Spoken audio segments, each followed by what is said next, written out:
How to mount an air conditioner on a forklift cab. Secure the hose and wiring to the AC using tape. Apply silicone around the edges of the opening to create a proper seal.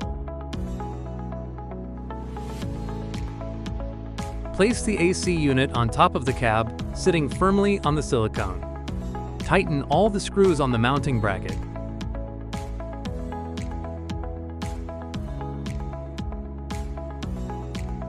Apply grease lubricant to the 4 screw holes.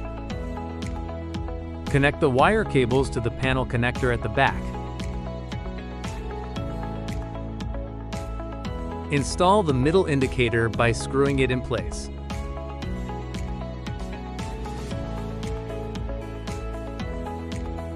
Once the potentiometer is connected, finish tightening the 4 screws.